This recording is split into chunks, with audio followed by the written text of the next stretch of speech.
ஒன்று நாளாகமம் 4ஆம் அதிகாரம் 9ஆம் வசனம். யாபேஸ் 10ஆம் வசனம். தன் சகோதரரை பார்க்கிலும் கனம் பெற்றவனாய் இருந்தான்.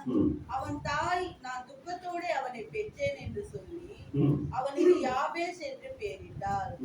யாபேஸ் இஸ்ரவேலின் தேவனை நோக்கி, தேவரீர் என்னை ஆசீர்வதித்து என் எல்லையை பெரிதாக்கி உமது கரம் என்னோடு இருந்து தீங்கு என்னை துக்கப்படுத்தாதபடிக்கு அதற்கு என்னை விலக்கி காத்தருளும் என்று வேண்டிக் கொண்டான்.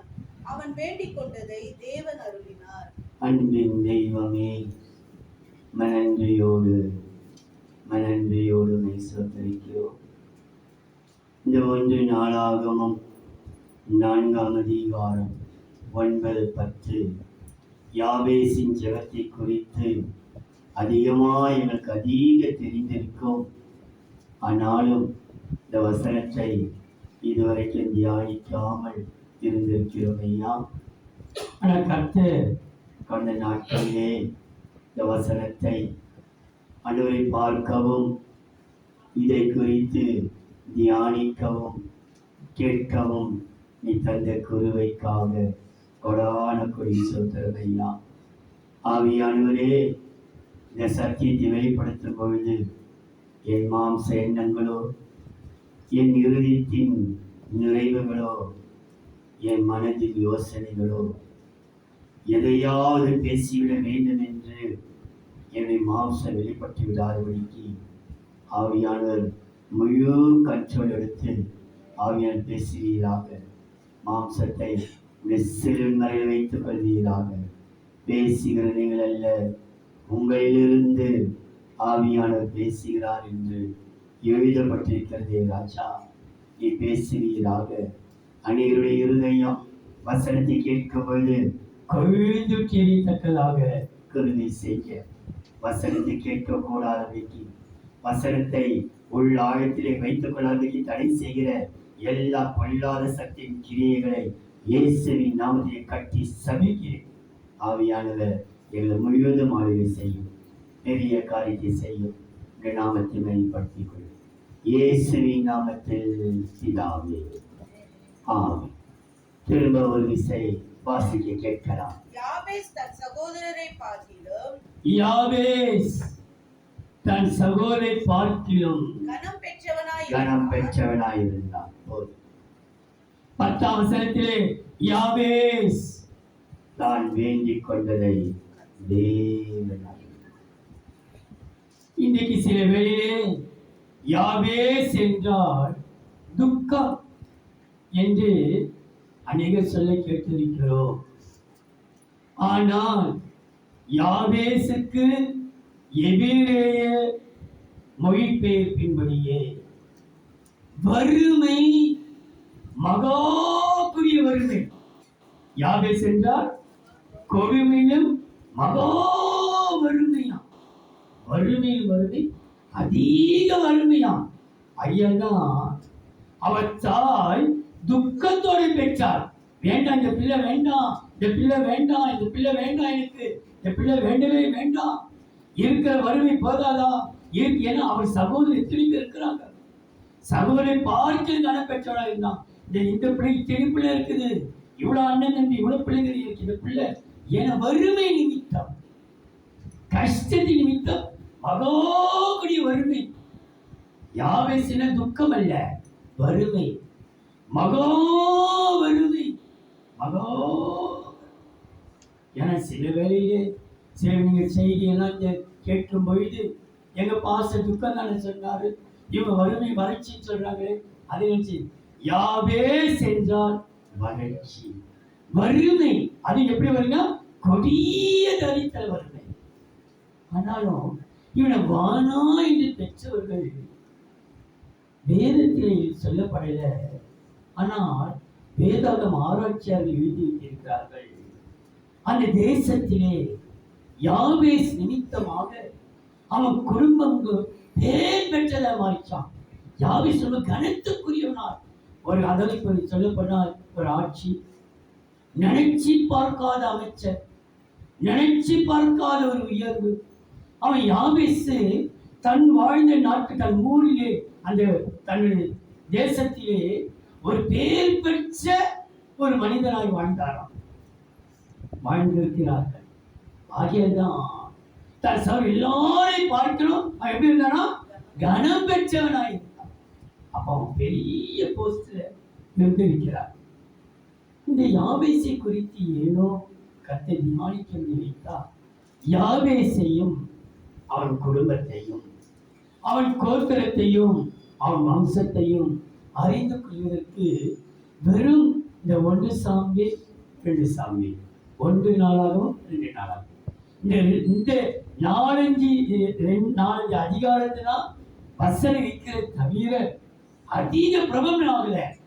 ஆனா நிறைய வசனம் இருக்கிறவங்க கூட அவங்களுக்குள்ள காணப்படாத சில காரியங்கள் யாவேசோடும் அவருடைய வம்சத்தோடு இருந்ததை வேதத்தில் நான் பார்த்தேன். அதை தியானிப்பதற்கு முன்பாக இன்னொரு வசனத்தை பாருங்கள். 2 கொரிந்தியர் 8ஆம் அதிகாரம் 1-2.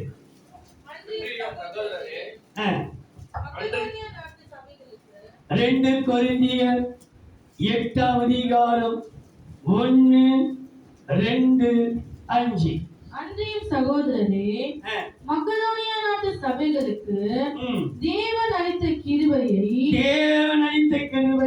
உங்களுக்கு அறிவிக்கிறோம். ஏன்னா யாபேஸ் பெற்ற கிருபையை உங்களுக்கு அறிவிக்கிறோம். அவர்கள் மிகுந்த உபத்திரவத்தினாலே, மிகுந்த உபத்திரம், மிகுந்த வறுமை, கொடிய தரித்திரம் யாபேசுடைய வாழ்க்கையிலே அன்னைக்கு போடப்பட்டிருக்கிறது. மிகுந்த உபத்திரத்திலே சோதிக்கப்படுகையில் கொடிய தரித்திரம் உடையவர்களாய் இருந்தும், சாதாரண தரித்திரம் இல்லையா, கொடிய தரித்திரங்களாய் இருந்தும் தங்கள் பரிபூர்ண சந்தோஷத்தினாலே, எது இருக்குதோ இல்லையோ சந்தோஷம் இருக்குதா, பரிபூர்ண சந்தோஷத்திலே மிகுந்த உதாரத்துவமாய் கொடுத்தார்கள். மேலும் நாங்கள் நினைத்தபடி மாத்திரம் கொடாமல் தேவனுடைய சித்தத்தினாலே, தேவ சித்தத்தினாலே முன்பு தங்களை தாமே கர்த்தருக்கும் பின்பு எங்களுக்கும் ஒப்பு கொடுத்தார்கள். எங்களுக்கு எங்க ஊழியர்களுக்கும் ஒப்பு கொடுத்தார். முதலாவது கர்த்தர், அதுக்கு அடுத்தது ஊழியக்காரருக்கு ஒப்பு கொடுத்தார். தங்களுக்கு அவ்வளவு கொடிய வறுமை தரித்திரத்திலே அர்ப்பணிக்கப்பட்ட குடும்பம் இல்லை. இன்றைக்கு இந்த யாபேசை குறித்து நான் பார்த்ததிலே நியாயாதிபதிகள் 21ஆம் அதிகாரம் 12ஆம் வசனம்.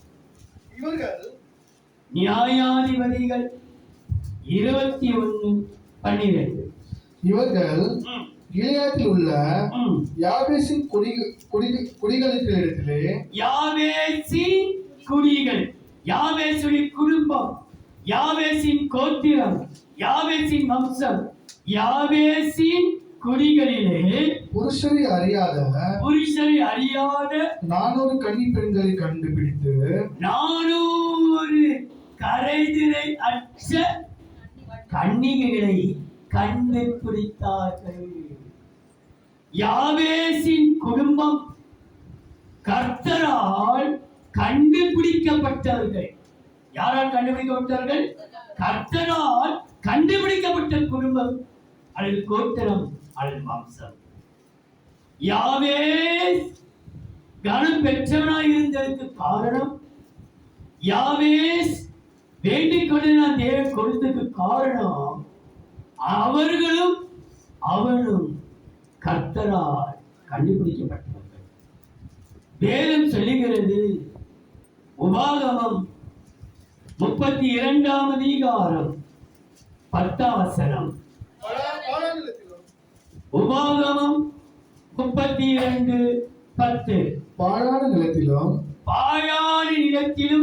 ஊழையிடல் உள்ள வெறுமையான அவாந்திர வெளியிலும், ஊழையிலும் காட்டு பகுதி வெறுமை எங்கே நம்மை கண்டுபிடித்தால் பாழான நிலத்திலும் ஊழையிலுமான வெறுமையான அவாந்திர வெளியிலும், வெறுமை ஒண்ணுமே இல்லாத வறுமை நிறைந்த வனாந்திரத்திலும் அவனை கண்டுபிடித்தார். கர்த்தர் அவனை அல்லது நம்மை கண்டுபிடித்தார், அவனை நடத்தினார், அவனை உணர்த்தினார், அவனை தமது கண்மணியை போல எப்படி செய்தாரா? நடத்தினார், உணர்த்தினார், கண்மணியை போல காத்திற்கு காரணம் அவர் கர்த்தர் கண்டுபிடித்தார்.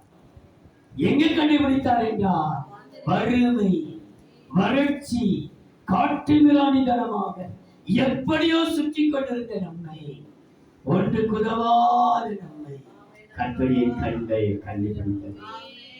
யாவேஸ் கனம் பெற்றிருக்க ஒரு காரணம் கர்த்தரால் கண்டுபிடிக்கப்பட்டது. இன்னைக்கு நீங்களும் நானும் கர்த்தரால் கண்டுபிடிக்கப்பட்டவர்கள் அல்லது கண்டெடுக்கப்பட்டவர்கள். எங்கேயோ வாழ்ந்தோம், எப்படியோ இருந்தோம், நினைச்சு பார்த்தா எப்படி இந்த அன்புக்குள்ளே கர்த்தர் இந்த வலைக்குள்ள கொண்டு சேர்த்தா தெரியல. எங்கேயோ போயிருந்தோம், ஆனா கர்த்தர் கண்டுபிடித்தார், நடத்தினார், உணர்த்தினார், கண்மணியை போல காத்தறினார். எதற்காக? யோபின் புஸ்தகம் 33ஆம் அதிகாரம் 24ஆம் வசனம். யோபு 33:24. அவர் அவனுக்கு இறங்கி அவன் படுகொடியில் இறங்காதபடிக்கு தேவன் நமக்கு யாவேசுக்கு இறங்கி அவன் படுகுழியிலே இறங்காதபடி. குழியில் இருக்கிறோம், படுகுழியில் போயிட்டாங்க, ஆனா படுகுழியில் இறங்காதபடிக்கு நீர் அவனை ரட்சியும் மீட்கும் பொருளை நான் கண்டுபிடித்தேன் என்பார். மீட்டெடுத்தவர் மீட்கும் பொருளை கண்டுபிடித்தேன் என்பார். படுகுழியிலே அவ்வளவுதான், காணாமல் போயிட்டது. தேடி தேடி பார்த்தோம், காணாமல் போன ஆட்டை போல. ஆனா கர்த்தருடைய கண்கள் ரட்சித்து அவனை படுகொழியை விழாதபடிக்கு அவர் நம்மை இதுவரைக்கும் கண்டுபிடித்து காத்து கொண்டிருக்கிறார். யாவே தன் ஜனத்தாருக்காக கனம் பெற்றதுக்கு காரணம், அவன் கேட்டதெல்லாம் கர்த்தர் உடனே இப்ப ஜெபத்துக்கு பதிலுக்கு காரணம் அவன் தேவனால் கண்டுபிடிக்கப்பட்டார். உங்களையும் என்னையும் கர்த்தர் கண்டுபிடித்தார், உணர்த்தினார், நடத்தினார், கண்மணியை போல காத்தலினார். இங்கே பார்க்கிறோம், ரட்சித்தார், குயிலிருந்து தூக்கி எடுத்தார். ஓசியாவின் புஸ்தகம் 9ஆம் அதிகாரம் 10ஆம் வசனம். ஓசியா 9ஆம் அதிகாரம் 10ஆம் வசனம். வனாந்திரத்தில் திராட்சைக்குலையை கண்டுபிடிப்பது போல் வனாந்திரத்திலே திராட்சைக்குலை. வனாந்திரத்தில் திராட்சைக்குலை இருக்குமா? ஆனா வனாந்திரத்திலே திராட்சைக்குலையை கண்டுபிடித்தது போல இஸ்ரவேலை கண்டுபிடித்தேன். கர்த்தர் கண்டுபிடித்தாரா இஸ்ரவேலை? யாக்கோபை இஸ்ரவேலை எங்க கண்டுபிடித்தாரா? வனாந்திரத்திலே திராட்சைக்குலையை கண்டுபிடிக்கிறது போல எங்கேயோ வாழ்ந்திருந்த நம்மை கண்டுபிடித்தேன். அத்திமரத்தில் முதல் தம் பழுத்த கனிகளைப் போல முதலில் பழுத்த கனிகளைப் போல உங்கள் பிதாக்களை கண்டுபிடித்தேன். உங்கள் பிதாக்களை கண்டுபிடித்தார். திராட்சரசம், திராட்சைப்பழம். இந்த திராட்சை பழத்திற்கு எத்தனையோ ஆவிக்குரிய அர்த்தங்கள் உண்டு. இந்த அத்தி பழத்திற்கு எத்தனையோ ஆவிக்குரிய அர்த்தங்கள் உண்டு. உன்னுடைய வயலிலே திராட்சை பழம் அற்று போனால், உன்னுடைய அத்திமரம் துளி விடாமல் போனாலும் நான் கர்த்தருக்குள் மகிழ்ச்சியாக இருக்கிறேன். வனாந்திர வாழ்க்கையிலே திராட்சையை கண்டுபிடித்தது போல ஒன்றுக்கு உதவாத நம்முடைய வாழ்க்கையிலே அத்திப்பழத்தை கண்டுபிடித்தது போல அத்திப்பழம் கூட நிறைய நன்மையினால் நிறைந்த அத்திப்பழ அடை, அத்திப்பழம், இப்படி திராட்சை ரசம், தேவர்களையும் மனிதர்களையும் மகிழப்படும்.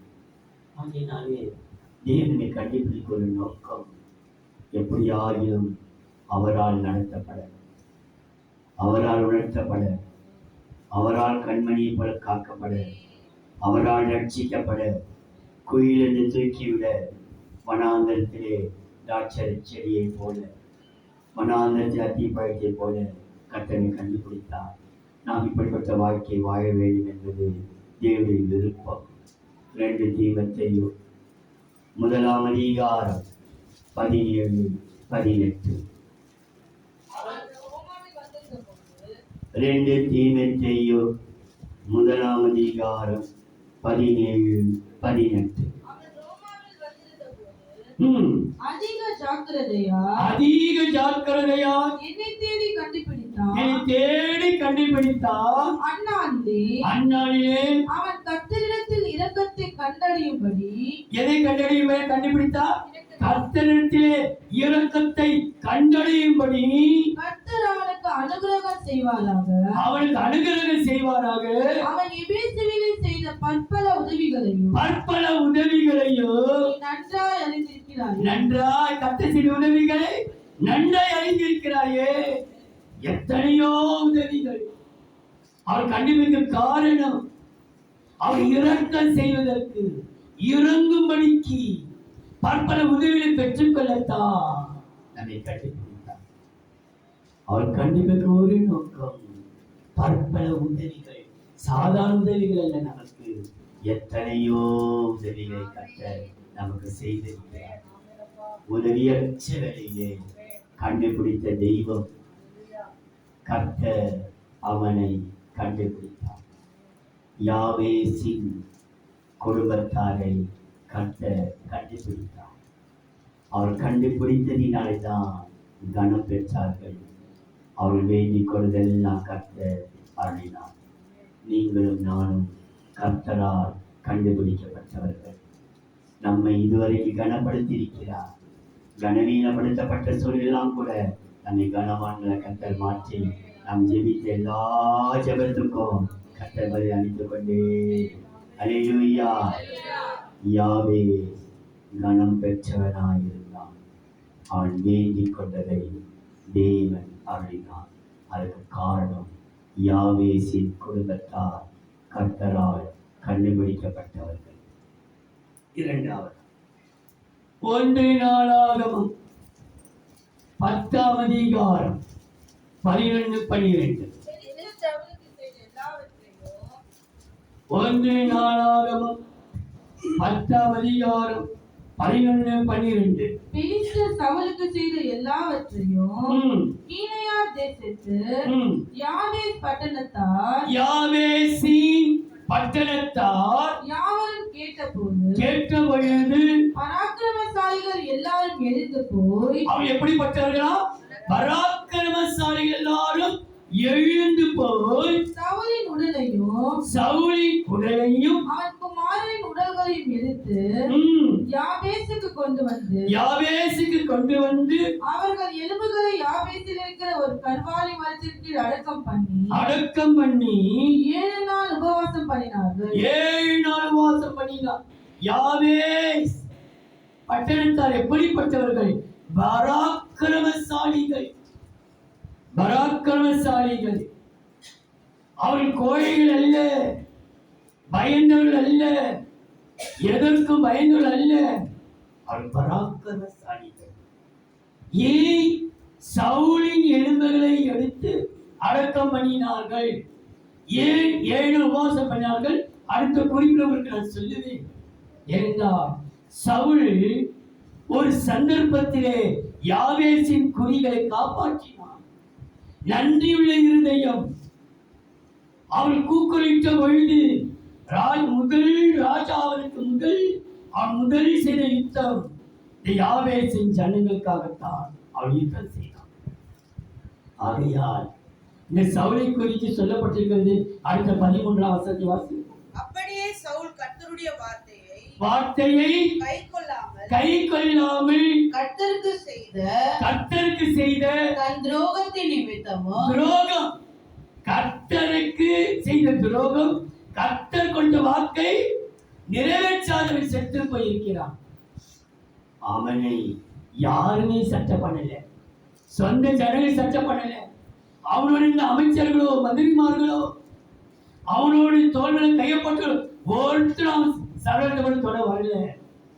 ஆனா இந்த யாபேஸ் நன்றி, ஒரு சந்தர்ப்பத்திலே உதவி செய்தாரு, எங்களுக்கு ஆதரவாக இருந்தாரு, எங்களுக்கு கை தூக்கி விட்டாரு, எங்களை அழுத பொழுது எங்களுக்கு வந்து ராஜாவாய் என்று அந்த பிரச்சனை தீர்த்து வைத்தாரு. இன்னொரு வசூல் திருட்டளவாய் வந்தார்களாம், யாரும் பார்க்கக்கூடாது, யாருமே பார்க்காத அளவுக்கு திருட்டளவாய் யாபேசு வச்சிருந்து யாபேசின் எலும்புகளை புதைத்து போட்டார்கள். ஏன் தெரியுமா? ஒரு சமயம் நீங்க யோசிக்கலாம், இந்த யாபேசின் சாலம் இந்த சவுளுடைய எலும்புகளை ஏன் புதைத்தார்கள்?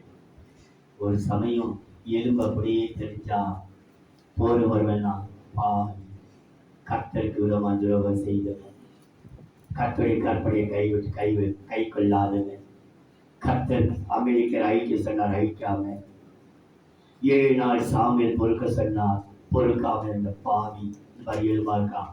வருகம் பொருவெல்லாம் காரி துப்புவான். ஆகியாலே யாபேசின் மனுஷர்கள் நன்றி உள்ளவர்கள், அன்பினால் நிறைந்தவர்கள். அன்பு சகலத்தையும் மூடும், சகலத்தையும் தாங்கும், சகலத்தையும் சகிக்கும்.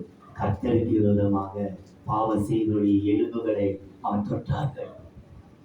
கர்த்தருக்கு விரோதமாய் பாவம் செய்த என கடைசி காலத்திலே இந்த சவுல் குரீஸ்வரரை நாடி ஓடினான், குரீஸ்வரர் ஸ்திரியை தேடி ஓடினான், மந்திரத்தை நாடி ஓடினான், கர்த்தரை தேடல, ஜோசியரை தேடி ஓடினான். இப்பேற்பட்ட பாவிய நீங்க போய் அடக்கப்பட்டீங்களா என்று சொல்லாத அளவுக்கு ஆண்டவரே எங்கள் மீது கிருபையாயிரும். அவன் பாவம் செய்தானா, அவன் செய்த நன்மைக்கு எப்படி பாவடைய 7 நாள் வாசலிருந்து அவர்கள் செவித்தார்கள், பாவத்தை அடிக்கிட்டார். அது ஒரு பக்கம் இருக்கட்டும். இந்த யாபேசின் மனிதர் யார் என்றால் பராக்கிரமசாலி. இந்த பராக்கிரமசாலியை குறித்து நியாயாதிபதிகள் 6ஆம் அதிகாரம் 12ஆம் வசனம். நியாயாதிபதிகள் 6ஆம் அதிகாரம் 12ஆம் வசனம். கர்த்தருடைய தூதரானவர் அவனுக்கு தரிசனமாகி பராக்கிரமசாலியே கர்த்தர் உன்னோடு இருக்கிறார் என்றார். கர்த்தர் உன்னோடு இருக்கிறார். கர்த்தர் மகனே உன்னோடு கர்த்தர் இருக்கிறார். தன் பராக்கிரமசாலியே கர்த்தர் உன்னோடு இருக்கிறார். ஏன் பராக்கிரமசாலிகள்? கர்த்தர் அவனோடு இருக்கிறபடினாலே. எல்லாரும் பராக்கிரமசாலி ஆகிவிட முடியாது. பராக்கிரமசாலியே கர்த்தர் உன்னோடு இருக்கிறார். காரணம் 1 சாமுவேல் 16ஆம் அதிகாரம் 18ஆம் வசனம். 1 சாமுவேல் 16:18. அப்பொழுது அந்த வேலைக்காரரில் ஒருவர் பிரதியுத்தரமாக இதோ பெத்லகேமியாகிய ஈசாயின் குமாரன் ஒருவனை கண்டிருக்கிறேன். அவன் வாசிப்பதில் தேறினவன். வாசிப்பதில் எப்படிப்பட்டவனா? அவன் ஒருவனை கண்டுபிடித்து அவன் அந்த ஒருவனே வாசிப்பதில் தேறினவன். அவன் 2வது எப்படிப்பட்டவனா? பராக்கிரமசாலி. 3வது அவன் யுத்த வீரன். அவன் 4வது காரிய சமர்த்தன். 5வது சௌந்தரியம் உள்ளவன். கர்த்தர் அவனோடு இருக்கிறார். 5 அம்சங்களும் அந்த ஒருவனுக்குள் இருந்ததினாலே அவன் பராக்கிரமசாலியாய் கர்த்தர் அவனோடு. அவன் பராக்கிரமசாலிகள். ஆகியதான் யாபேசும் அவன் குடும்பத்தாரும் கனம் பெற்றவளாய் இருந்தார்கள். அவன் வேண்டிக் கொண்டதெல்லாம் கர்த்தர் அவர்களுக்கு காரணம். நீ கூட சொல்லும் அவங்க பத்தி சாப்பிடணும், வெளியூர் படத்தெல்லாம் கொள்ளடிச்சு சார். எப்படி இருந்தாங்க, இப்ப எப்படி ஆயிட்டாங்க தெரியுமா? எப்படி இருந்தாங்க, எப்படி ஆயிட்டாங்க? அவங்கள கர்த்தரே பராக்கிரமசாலிகளை அளவில்லாமல் செய்து கொண்டிருக்கிறார். கர்த்தர் கூட இருக்கிறாரே. பராக்கிரமசாலியோடு கர்த்தர் இருக்கிறபடினாலே எல்லாத்தையும் ஆளக்கூடிய ஆசீர்வாதங்கள் கர்த்தர் கூட இருக்கிறார். கனம் பெற்றார்கள். கேட்டெல்லாம் கர்த்தர் கொடுத்தார். 1 கேட்டார் 100 கொடுப்பார், 100 கேட்டார் 1000 கொடுத்தார். ஏனென்றால் அவன் கேட்டதெல்லாம் தேவன் அவனுக்கு அருளினார். காரணம் அவன் பராக்கிரமசாலி. கர்த்தர் கூட இருக்கிறார். இந்த பராக்கிரமசாலியை குறித்து 1 சாமுவேல் 14ஆம் அதிகாரம் 52ஆம் வசனம். சவுல் முதல் ராஜா சவுல் 1 சாமுவேல் 14:52. சவுல் இருந்த நாளெல்லாம் பெலிஸ்தரின் மேல் கடினமான யுத்தம் நடந்தது. சவுல் ஒரு பராக்கிரமசாலியாகிலும் ஒரு பலசாலியாகிலும் காணும்பொழுது அவர்கள் எல்லாரையும் தன்னிடமாக சேர்த்துக் கொள்வார். சவுலோடு கிடைக்கிறவர்கள் பலசாலிகள், பராக்கிரமசாலிகள். ஆனால் கடைசி காலத்திலே அவன் பயந்தான். ஒரே ஒரு பெலிஸ்தருக்கு, ஒரே ஒரு கோலியாத்துக்கு அவன் யுத்தவில்லை. அவனோடு கொடுக்கிற ஜாதியெல்லாம் பலசாலிகள், பயங்கரமானவர்கள், பலசாலிகள், பயங்கரமானவர்கள், பராக்கிரம் உள்ளவர்கள். ஆனால் பயந்தான். அவன் கடைசி காலத்திலே தேவனை தேடாததினாலே, தேவனை பற்றி கொள்ளாததினாலே, மனிதர்களை நாடினதினாலே, கர்த்தருக்கு கீழ்ப்படியாததினாலே, கர்த்தர் குறித்து 7 நாட்களை ஆசரிக்காமல் கர்த்தர் சொன்னார், முற்றிலும் அமெரிக்கரை அழித்து போடு. அழித்தார்கள். யோசித்து பார்த்தேன். அமெரிக்கையோடு கர்த்தருக்கு யுத்தம் வந்தது. அமெரிக்கன் சவுலுக்கு என்ன துரோகம் செய்தான்? சவுலுக்கு அமெரிக்கன் செத்தா எப்படியும் எத்தனையோ வருஷம் ஆயிடுச்சு. அமெரிக்கன் செத்து அமெரிக்க இஸ்ரேலை தடை செய்தான். யாத்திராக்கள் போடப்பட்டிருக்கிறது. அமெரிக்க செத்தான், பிள்ளை செத்தான், வேற எத்தனையோ சந்தை வருஷம் மாண்டு போச்சு. இப்ப சொல்றாரு, அமெரிக்க நீ உயிரோட வைக்காதே, முற்றிலும் நாசம் பண்ணு. குழந்தைகள், பெரியவர்கள், ஆடுகள், மாடுகள் எல்லாத்தையும். அப்ப தேவன் அமெரிக்கர்கள் கர்த்தருக்கு அருள்பான அதை அழித்து சொன்னார். ராஜாவை உயிரோடு பிடிச்சி மாட்டான்.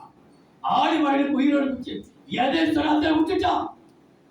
மனுஷர்களுக்காக மனுஷனை பிரியப்படுத்தினான். கர்த்தர் கோபமானார். ஆனால் தேவ பிள்ளையே, இன்னைக்கு உங்களை என்னை கர்த்தர் ஒன்று உதவாத நம்மை பராக்கிரமசாலிகளாய் கர்த்தர் காட்டுகிறார். பராக்கிரமசாலியை கர்த்தர் உன்னோடு இருக்கிறார். நீ வாசிப்பதிலே தேறினவன், எல்லாவற்றையும் நீ காரி சமர்த்தன். நீ போரிடமெல்லாம் கர்த்தர் காரியம் செய்து முடிப்பார். கர்த்தர் பெரிய அவரால் நம்ம பராக்கிரமத்தை பெற்றிருக்கிறோம். அது எந்த சுனியமான நாட்கள் கடக்கும் போது அதை நாம் எழுதிடக்கூடாது. இந்த பராக்கிரமசாலியை குறித்து இன்னொரு வசனத்தை வாசிக்கலாம் பாருங்கள். நீதிமொழிகள் 11ஆம் அதிகாரம் 16ஆம் வசனம். நீதிமொழிகள் 11ஆம் அதிகாரம் 16ஆம் வசனம். நல்லொழுக்கம் உள்ள ஸ்திரீ வானத்தை காப்பார். பராக்கிரமசாலியோ ஐஸ்வர்யத்தை காப்பார்கள். பராக்கிரமசாலிகளோ ஐஸ்வர்யத்தை அழிக்க மாட்டார்கள். இளையவன் எல்லாத்தையும் அழிச்சிட்டு வந்து நின்றான், பாகத்தை பிரித்துக் கொடு என்று சொல்லி. ஆனால் பராக்கிரமசாலிகளோ ஐஸ்வர்யத்தை காப்பார்கள். கர்த்தரின் ஐஸ்வர்யம், அவருடைய ஐஸ்வர்யம் அளவில்லாதது. ஆண்டவை கர்த்தர் நாம் ஐஸ்வர்யவான்களாய் மாறுவதற்கு அவர் தரித்திரரானார். எப்போ ஐஸ்வர்யங்கள் நமக்கு கொடுத்த செல்வங்கள், கிருபைகளை இழந்துவிடக் கூடாது. பராக்கிரமசாலிகளோ செல்வத்தை காப்பார்கள். தேவன் நமக்கு பரலோக செல்வங்களை நம் கையில கொடுத்திருக்கிறார். நமக்கு கொடுத்த செல்வங்களை எந்த சூழ்நிலையும் அழிச்சிடக்கூடாது, உதாரணமா ஒழிச்சிடக்கூடாது. பராக்கிரமசாலிகளோ செல்வத்தை காப்பார்கள். கர்த்தர் நம்மை நம்பி கொடுக்கப்பட்டிருக்கிற எத்தனையோ செல்வங்கள், செல்வமாய் வாழ்வதற்கு அவருடைய தயவினாலே வாழ்ந்து கொண்டிருக்கிறோம். நமக்கு கொடுத்த செல்வங்கள், கிருபைகள், வரங்கள், தாளந்துகளை நாம் இழந்து விடாதபடிக்கு காத்துக் கொள்வோமாக. 7ஆம் அதின் கடைசி ஞாயிற்றுக்கிழமை யாவேஸ் பராக்கிரமசாலிகள், யாவேஸ் கண்டுபிடிக்கப்பட்டவர்கள். நீங்களும் நானும் கர்த்தருக்காக பராக்கிரமசாலியாய் கர்த்தர் வைத்து நமக்கு கொடுத்த செல்வங்களை காத்துக்கொள்ள வைப்பாராக. 3 1 சாமுவேல் 11ஆம் அதிகாரம் முதல் 3 வசனம். அக்காலத்தில் 1 சாமுவேல் 11ஆம் அதிகாரம் 1, 2, 3. அக்காலத்தில் நாகாஸ் என்னும் அம்மோனியன் வந்து நாகாஸ் என்னும் அம்மோனியன் வந்து கீழையாத்தில் இருக்கிற யாபேசை முற்றுகை போட்டான். யாபேசை முற்றுகை போட்டுட்டான், படிச்சிட்டாங்க அழிப்பதற்கு. நாகாஸ் என்றால் சர்ப்பம். நாகாஸ் என்றால் பாம்பு. அதுவும் பயங்கரமான கட்டு விரியனிலும் மேலால் பயங்கரமான விஷம் நிறைந்தவன் நாகாஸ். பயங்கரமான சர்வ வலி சர்ப்பம். ஏனென்றால் சரித்திர சொல்லியது படிக்கும் பொழுது பவுல் விறகுகளை எடுத்து போடும்போது கட்டு விரியன் அவன் கைய கவிக்கொண்டது. நல்ல பாம்பு கிராமங்களெல்லாம் கொத்தும். நல்ல பாம்பு, சில விஷ பாம்புகள்லாம் கொத்தும் பொழுது ஒவ்வொரு மணி நேரம் 2 மணி நேரம் விஷம் ஏறி நெஞ்சு அடைச்சி நுர தள்ளி அதுக்கப்புறம் சாவார்களாம். கத்துவாங்க பாம்பு, ஐயோ பாம்பு கடிச்சிச்சு, பாம்பு கடிச்சிச்சு, பாம்பு கடிச்சிச்சு, பாம்பு கடிச்சிச்சு, ஒன்று காப்பாற்றிடுறாங்க பச்சை மருந்துகள் ஊற்றி. ஆனா இந்த கட்டு வெறியன், கருநாகம், ராஜநாகம் அதெல்லாம் பார்க்கிலும் அதிக விஷயத்தமை கொண்டதுதான் இந்த நாகாஸ் எனக்கூடிய ஒரு சர்ப்பம். இந்த நாகாஸ் எனப்பட்டவன் பயங்கர விஷயத்தன்மை உள்ளவன். தேவனுடைய பிள்ளைகளுக்கு விரோதமாய் கொண்டு கட்டு விரியனும் இந்த அந்த கட்டு நம்ம கொத்திச்சு சொல்லுங்களேன், நம்ம வாயை தந்து செஞ்சிருக்கோம். பாம்பு கடிச்சிச்சு கூட சொல்ல விடாதான். கொட்டனை நிமிஷம் தக்க உயிர் எடுத்து நெஞ்சு அடிச்சிருமா. பாம்பு கடிச்சிச்சு தொலைச்சு கூட செஞ்சிடும். அப்படி இருக்கு நமக்கு தீர்ப்பார்க்கலாம். ஆனால் அவ்வளவு விஷயத்தை நிமிஷத்தில் ஏறி அப்பேற்பட்ட குணம் கொண்டவன் அந்த நாகாஸ். அவருடைய பேச்சை பாருங்கள், வாசிமா. நாகாஸ் அக்காலத்தில் நாகாஸ் என்னும் அம்மோனியன் வந்து நாகாஸ் என்ன சர்வம், படி சர்வம், சர்வம். நாகாஸ் என்ன அம்மோனியன் வந்து கீழையாத்தில் இருக்கிற யாபேசை முற்றுகை போட்டான். யாபேசை முற்றுகை போட்டான். அப்பொழுது யாபேசின் மனுஷர் எல்லாரும் நாகாசை நோக்கி, பலசாலிகள், பராக்கிரமசாலிகள், ஒருத்தன் வந்து நிற்கிறான். ஆனா சமாதானத்தை கேட்டாங்க. அவங்கிட்ட முற்றுகை போட்ட உடனே இந்த யாபேசவர் சொல்கிறார்கள், நாகாசை நோக்கி எங்களுடைய உடன்படிக்கை பண்ணும். அப்பா விரோதிக்க வந்திருக்கிறான், அழிக்க வந்திருக்கிறான், கொத்தி ஒரே நிமிஷத்தை சாகடிக்க வந்து நிற்கிறான். அவங்கிட்ட சமாதானம் பேசுறான். அந்த கூட்டம் எங்களோடு உடன்படிக்கை பண்ணும், அப்பொழுது உம்மை சேவிப்போம் என்றார்கள். இதோட தாழ்வு சேவிப்போம். கர்த்தரை சேவிக்கக்கூடிய ஜனங்கள் அவங்க பேசுகிறாங்க, எங்களை உடன்படிக்கை பண்ணி நான் உங்களை சேவிக்கிறோம்.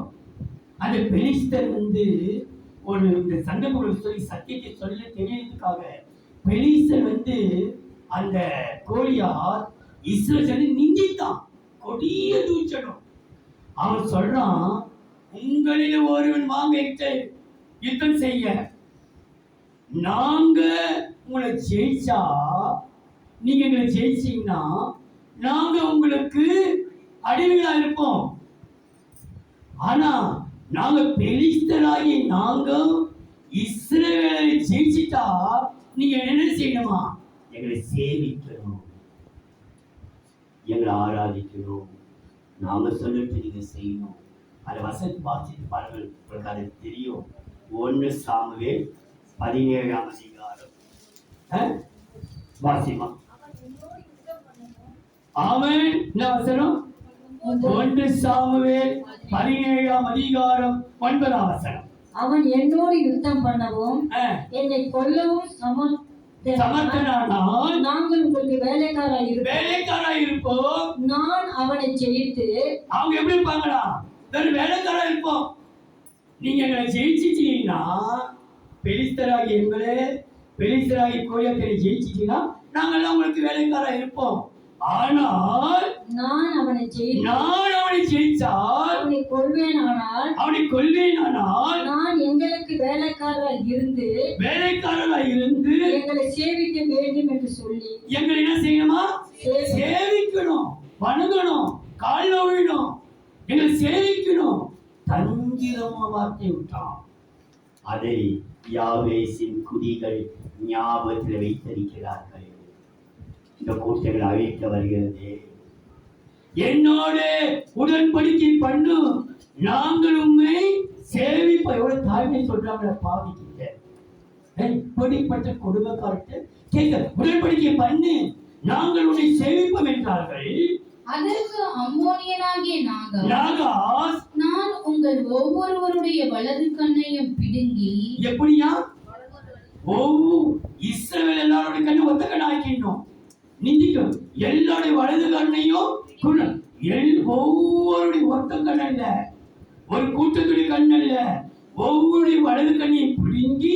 இதனாலே இஸ்ரவேல் எல்லாவற்றின் மேலும் நிந்தை வர பண்ணுவதே நான் உங்களோடு பண்ணும் உடன்படிக்கை என்றான். இப்பொழுது கொடூரமான வார்த்தை சொல்லியோ அந்த தாழ்மையான ஜன பேசுற பேச்சை பார். 3வது வசனம். அதற்கு யாபேசின் மூப்பர்கள் நாங்கள் இஸ்ரவேல் நாடெங்கும் ஸ்தானாபதிகளை அனுப்பும்படி 7 நாட்கள் கவனிக்கொள்ளும். எங்களை ரட்சிப்பார் இல்லாவிட்டால் அப்போது உம்மிடத்தில் வருவோம் என்றார்கள். ஒரு 7 நாள் டைம். பராக்கிரமசாலி நாங்க, பலசாலிங்க. ஆனாலும் கர்த்தருக்கு யுத்தம் செய்வார், அந்த ஒரு நம்பிக்கை. 7 நாள் டைம் கொடுப்பா. ஏன் வந்து வளர்க்கிற பிள்ளைங்க யோசித்தான். கண் பிடுங்கப்பட்டவர்கள் கர்த்தரை ஆலயத்துக்குள் வரக்கூடாது.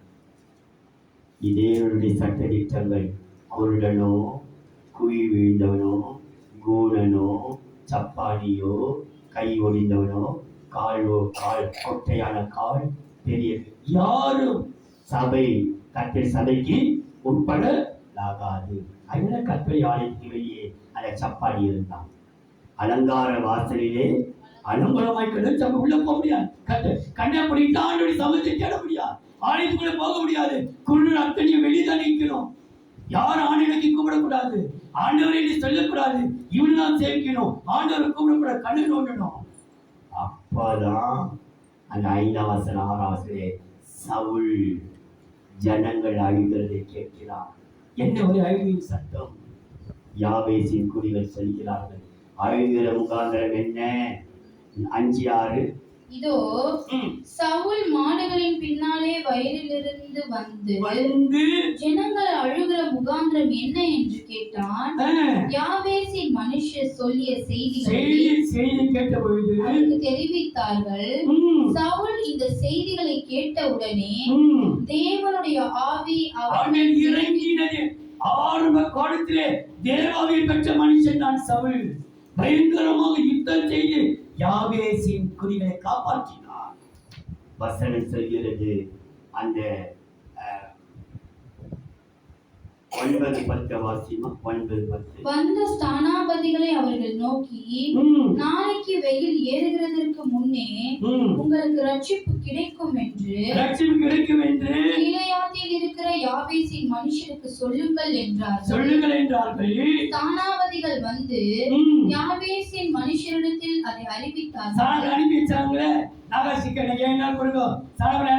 இப்ப சவுல் காப்பாற்றேன்னு சொல்லிட்டாரு, நான் யுத்தம் செய்யறேன்னு சொல்லிட்டாரு. யாபேசின் மனுஷர்கள் சந்தோஷப்பட்டார்கள். யாபேஸ் என்ன செய்தார்களாம்? சந்தோஷப்பட்ட உடனே அவர் சொல்ற அடுத்த வார்த்தை 10ஆம் வசனம். பின்பு யாபேசின் மனுஷர் நாளைக்கு உங்களிடத்தில் வருவோம், அப்பொழுது உங்கள் இஷ்டப்படி எல்லாம் எங்களுக்கு செய்யுங்கள் என்றார்கள். நாங்க உங்ககிட்ட வரோம், இன்னைக்கு நீ உதவி செய்வீங்க. சவுலே, நாங்க எல்லாரும் வரோம். நீ என்ன உனக்கு இஷ்டம் போல என்னென்ன வேலை வாங்கணுமோ வேலை வாங்க, எப்படினா என்ன யூஸ் பண்ணிக்கோ. நாம எல்லாரும் உங்களுக்கு அடிமையா, நாங்க உங்ககிட்ட வரோம். உன் இஷ்டம் போல செய்யும். ஆவியானா இந்த அன்றைக்கு சவுல் மறுத்து கிடைக்கும் போது அந்த நன்றியுள்ள இருதயம் ஒரு நாள் எங்களை காப்பாற்றினாங்க. நாகாஸ் வாழ்க்கை வரும்போது நாகாஸ் கைகளை விளையாக்கினானே, அவன் எலும்பல்லவோ கடக்கிறது எட்டத்தை புதைத்தார். ஏனென்றால் யாபேசின் மனுஷர் உடன்படிக்கை பண்ணுகிறவர்கள். மனுஷரோடு மாத்திரமல்ல, தேவனோடு நமக்கு உடன்படிக்கை உண்டு. 50ஆம் சங்கீதம் 5ஆம் வசனம். 50ஆம் சங்கீதம் 5ஆம் வசனம். பலியினாலே என்னோடு உடன்படிக்கை பண்ணின என்னுடைய பரிசுத்தவான்களை என்னிடத்தில் கூட்டுங்கள் என்பார். அவர் சொல்ல கட்ட சொல்ல பலியினாலே என்னோடு உடன்படிக்கை பண்ணினார்கள். அவர் சொல்வார், இதோ உன்னோடு நான் உடன்படிக்கிறேன். எந்த ஜாத்திலும் செய்யப்படாத அதிசயங்களை உன் ஜனங்கள் எல்லாருக்கும் செய்வேன். நான் உன்னோடு கூட இருந்து நான் செய்யும் காரியம் பயங்கரமாக. நான் உடன்படிக்கை பண்ணுவேன். யாபேசின் ஜனங்கள் யாருக்கு செய்யாத அதிசயத்தை யாபேசே நான் உனக்கு செய்வேன். எந்த நேரத்தில் செய்யப்படாத அதிசயத்தை உனக்காக செய்வேன். உன் ஜனங்கள் எல்லாரும் அதை காண்பார்கள். நான் உன்னோடு கூட இருந்து நான் செய்யும் காரியம். யாத்திரை 34:10.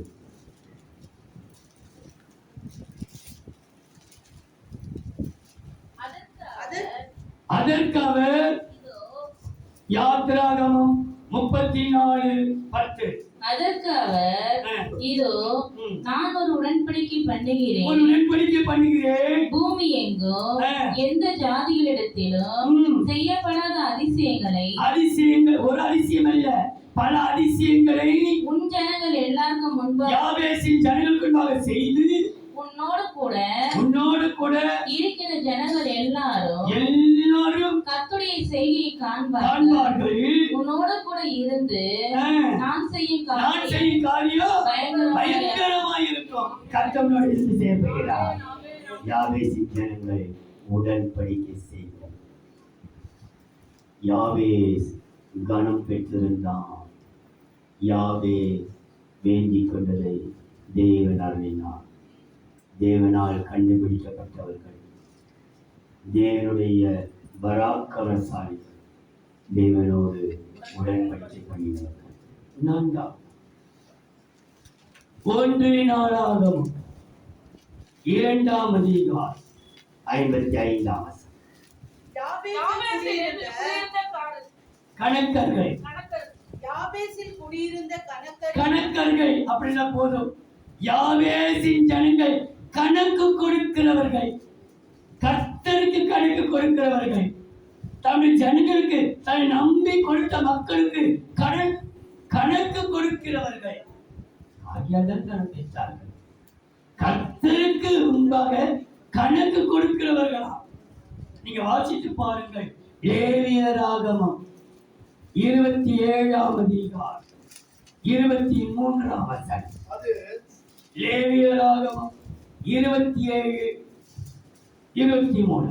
அது யூபிலி வருஷம் மட்டும் உன் மதிப்பின்படி பெரும் விலை என்னது என்று ஆசாரியன் அவனோடு கணக்கு பார்த்து அந்த உன் மதிப்பை கர்த்தருக்கு பரிசுத்தமாக இருக்கும்படி அந்த கணக்கு பார்க்க காரணம் கர்த்தருக்கு பரிசுத்தமாக இருக்கணும். கணக்கு கொடுக்கிறவர்கள் தங்கள் வாழ்க்கையிலே கர்த்தருக்காக பரிசுத்தம் பண்ணுவதற்காகத்தான் கணக்கு எடுத்தார்கள், கணக்கு கொடுத்தார்கள். நம்முடைய வாழ்க்கை கணக்கு கொடுக்கக்கூடிய நாட்கள் என்றால் நம்முடைய பரிசுத்த வாழ்க்கை குறித்து கணக்கு கொடுக்க வேண்டும். 1 சாமுவேல் 20ஆம் அதிகாரம் 16ஆம் வசனம்.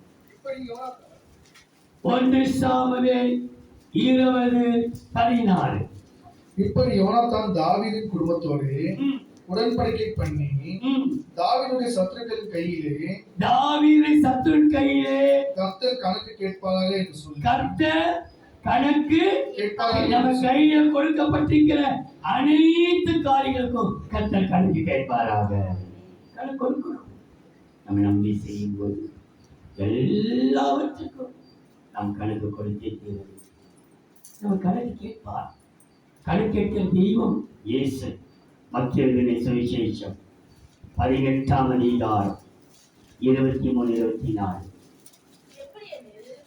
மத்தேயு 18ஆம் அதிகாரம் 23-24. எப்படி எனில் பரலோக ராஜ்யம் தன் ஊழியக்காரரிடத்தில் கணக்கு பார்க்க வேண்டும் என்றிருந்த கணக்கு பரலோக ராஜ்யம் பார்க்கலாம்.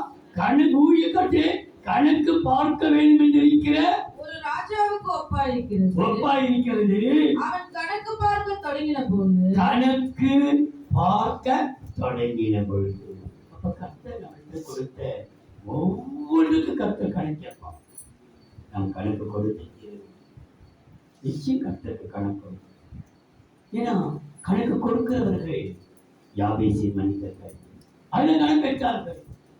நான் உடனே அவங்களுக்கு பதில் சொல்ல வேண்டிய அவசியம் இல்லை. நான் சொல்லிட்டு அவசியம் இல்லையே. இங்கே சொல்லாவிட்டாலும் கர்த்தர்களுக்கு சொல்லிதான் நம்ம தெய்வம் கணக்கு கேட்கும் தெய்வம். எபிரேயர் புஸ்தகம் 4ஆம் அதிகாரம் 15ஆம் வசனம். எபிரேயர் 4:13. மறைவான சிருஷ்டி ஒன்றும் இல்லை. அவருடைய பார்வைக்கு மறைவான சிருஷ்டி ஒன்றும் இல்லை. சகலமும் அவருடைய கண்களுக்கு முன்பாக நிர்வாணமாயும் வெளியரங்கமாயும் இருக்கிறது. அவருக்கே நாம் கணக்கு ஒப்புவிக்க அவருக்கு தான் நிச்சயம் கணக்கு ஒப்புவிக்க வேண்டும். கணக்கு ஒப்புவித்தார்கள். ஆகையால் கணம் பெற்றார்கள். கர்த்தருக்கும் மனிதருக்கும் கணக்கு காண்பித்தார்கள். இன்னொரு வசனை பாருங்க. பிலிப்பியர் 4ஆம் அதிகாரம் 17-18. பிலிப்பியர் 4ஆம் அதிகாரம் 17-18. உபகாரத்தை நான் நாடாமலும் உங்களுடைய உபகாரத்தை நான் நாடாமல் உங்கள் கணக்குக்கு பலன் பெருகும்படியாக நாடுகிறேன். உங்கள் கணக்குக்கு பலன் பெருகும்படி நாடுகிறேன். எல்லாம் எனக்கு கிடைத்தது. பரிபூர்ணமும் உண்டாயிருக்கிறது. எல்லாம் எப்படி இருக்கலாம்? பரிபூர்ணம். ஒரு குறை இல்லை. ஆனா ஒன்று, நீங்கள் கர்த்தருமா இருக்கும்போது உங்க பலன் மிகுதியா இருக்கிறதுக்காகத்தான் இந்த வார்த்தையெல்லாம் உங்களுக்கு சொல்லப்படுது. ஒரு குறை வைக்கிற கர்த்தர் எல்லாம் நம்ம பரிபூர்ணமா தான் வச்சிருக்கிறார். எல்லாம் நிறைய வச்சிருக்கிறார். ஒரு குறை வைக்கல. ஆனா கர்த்தருக்கு முன்பாக நாம் பெற்றவோ ஒரு காரியத்துக்கும் கணக்கு ஒப்புவிப்போமானால் கர்த்தனை கனப்படுத்துவார். நாம் வேண்டிக் கொண்டதெல்லாம் யாவே கனம் பெற்றது காரணம். யாவே ஜெபித்த ஜெபத்துக்கு உடனே பதில் கொள்ளும் காரணம் யாவேசின் குடும்பத்தார் கண்டுபிடிக்கப்பட்டவர்கள். யாவேசின் குடும்பத்தார் பராக்கிரமசாலிகள். யாவேசின் குடும்பத்தார் உடன்படிக்கை பண்ணுகிறவர்கள். யாவேசின் குடும்பத்தார் கணக்கு கொடுக்கிறவர்கள். கடைசி 2 சாமுவேல் 2ஆம் அதிகாரம் 4ஆம் வசனம். 2 சாமுவேல் 2ஆம் அதிகாரம் 4-7 வசனம். அப்பொழுது யூதாவின் மனுஷர் வந்து அங்கே தாவீதை யூதா வம்சத்தாரின் மேல் ராஜாவாக அபிஷேகம் பண்ணினார்கள். கீலேயாத் தேசத்தின் யாபேசின் மனுஷர் சவுலை அடக்கம் பண்ணினவர்கள் என்று சவுலை அடக்கப்படும் என்று அவர்கள் தாவீதுக்கு அறிவித்த போது, யாரை சவுலுடைய எலும்புல அடக்கம் பண்ணி கேட்டு தாவீது கேட்கிறார். யோனத்தானையும் சவுலையும் யார் அடக்கம் பண்ணிட்டு ரோட்டு விளையாடி சேருமோ தோடுமா இருந்துச்சு. ரத்தங்களை படுத்திருந்தாங்க. இந்த சவுலு யார், எப்படி, யார் நடந்தது, யார் எடுத்து போய் அடக்கம் பண்ணிட்டு அப்ப உங்களுக்கு சொல்றப்போ யாபேசின் கொடிகள் அடக்கம் பண்ணினாலே தாவீது கேள்விப்பட்ட பொழுது தாவீது கீலேயா தேசத்தின் யாபேசின் மனுஷரிடத்திலே ஸ்தானாதிபதிகளை அனுப்பி நீங்கள் உங்கள் ஆண்டவனாகிய சவுலுக்கு இந்த தயவை செய்து அவரை அடக்கம் பண்ணினபடி கர்த்தர் உங்களை ஆசீர்வதிப்பாராக. கர்த்தர் உங்களை கிருபையும் உண்மையுமாய் நடத்துவாராக. நீங்கள் இந்த காரியத்தை செய்தபடியால் நான் இந்த நன்மைக்கு தக்கதாக உங்களை நடத்துவேன். நன்மை போதும், உங்களுக்கு நன்மை செய்ய நீங்க கிருபை பெற்றவர்கள். உங்கள் ராஜாவுக்கு நானே செய்தியே. என்னுடைய சிநேகிதன் யோனத்தான் உயிருக்குயா நேசித்த தாவீதனுக்கு சவுலுக்கு ராஜா, அவருக்கு சேவை செய்த, அவருடைய பந்தியில தினந்தோறும் சாப்பிட்ட அவருடைய மருமகன் நானே அடக்கம் பண்ணலையே. நீங்க அடக்கம் பண்ண காரணம் கிருபை பெற்றவர்கள். நீங்க கிருபை பெற்றவர்கள், தயவு பெற்றவர்கள், நீங்கள் ஆசீர்வதிக்கப்பட்டவர்கள். கர்த்தர் நம்மை கிருபை பெற்ற குடும்பம் தான் நம்முடைய குடும்பம். யாபேசின் குடும்பம் தாவீதே சொல்கிறார், உங்களுக்கு கிருபையும் சமாதானமும் இருக்க கடவுள். ஏன் தெரியுமா? ஒரே ஒரு வாசத்தை வாசித்து முடிக்கலாம். அந்த 2 சாமுவேல் 21:12 சொல்கிறது, யாபேசின் கொடிகள் திருட்டளவாய் வந்து. தாவீது 2 சாமுவேல் 21:12 தாவீது போய் பெலிஸ்தர் கில்போவாவிலே சவுலை வெட்டின போது பெத்சானின் வீதியிலே தூக்கி போடப்பட்டதும் கீலேயாத்தில் உள்ள யாபேசின் பட்டணத்தார் அங்கே போய் திருட்டளவாய் கொண்டு வந்ததுமான. எப்படி கொண்டு வந்தாங்களா? திருடர்களை போல திருட்டளவாய் நாத்தெடுத்த எலும்புகளை, நாட்டெடுத்த பொணத்தை ஊர் பார்க்க ராஜாவை அடக்கம் பண்ண போல, ராஜாவை நாங்க அடக்கம் பண்ண போறோம், சவுல் ராஜா அடக்கம் பண்ண போறோம். உன்னை தாவீது ராஜாவா மாறலையே, முதல் ராஜா அவன் தான் பெரிய ராஜா. அவனை எப்படி அடக்கம் பண்ணனா? யாருக்கு திருச்சலவாய் ரகசி அந்தரங்கமாய் கொடுக்கப்பட்ட வெகுமதி கோபத்தை தணிக்கும். திருச்சல ஊர் மெச்சிக்க செய்யல, ஊர் அறிய செய்யல, ஊர் பார்க்கணும், உலக பார்க்கணும், நம்மளை மெச்சிக்கொள்ளணும், யாருமே பார்க்கல. திருச்சலவாய் கொண்டு போய் சவுலின் எலும்புகளை மூடிப்பட்டார்கள். காரணம் அவள் கிருபை. அந்த நாட்டெடுத்த உடலை திருச்சலத்திற்கு காரணம் கிருபை பெற்றார்கள், சகித்தார். கிருபை யாவே கனம் பெற்றார். அதுக்கு ஒரே காரணம், கண்டுபிடிக்கப்பட்டார். பராக்கிரமசாலி, உடன்படிக்கை பெற்றவர், கணக்கு கொடுக்கிறவன், கிருபை பெற்றவர், அன்பின் தெய்வம். நன்றியோடு சோதரிக்கிறதா தேவரே. யாவே கனம் பெற்றவனாயிருந்தான். யாவே வேண்டிக் கொண்டதை தேவன் அவனுக்கு அருளினார். ஆண்டவரே, யாவே ஜெபித்த ஜெபங்கள் தேவரீர் என்னோடு இருந்து இந்த கரம் என்னோடு இருந்து தீங்களை துக்கப்படுத்தாதபடிக்கு அந்த ஜெபத்தை குறித்தும் ஒரு நாளில் அவன் தியானிக்க எங்களுக்கு நீ கருதினார். சத்தியத்தை விதைத்திருக்கிறேன். எங்கேயோ வாழ்ந்த எங்களெல்லாம் நீ கண்டுபிடித்து எங்களை பராக்கிரமசாலியாய் மாற்றி, கோழையாய் இருந்தும் பயந்து கொண்டு பராக்கிரமசாலியாய் மாற்றி எங்களோட உடன்படிக்கை பண்ணினி, எங்களுக்கு கணக்கு கொடுக்க வைத்து எங்களை கிருபையாய் நடத்தி கொள்வீர்கள். தொடர்ந்து எருசலேமையும் எருசலேம் ஜனங்களையும் கனம் பெற்றவர்களாக, ஜெபத்திற்கு பதில் பெற்றவர்களாக நீ மாற்றுவீராக, ஆசீர்வதிப்பீராக. இயேசுவின் நாமத்தில்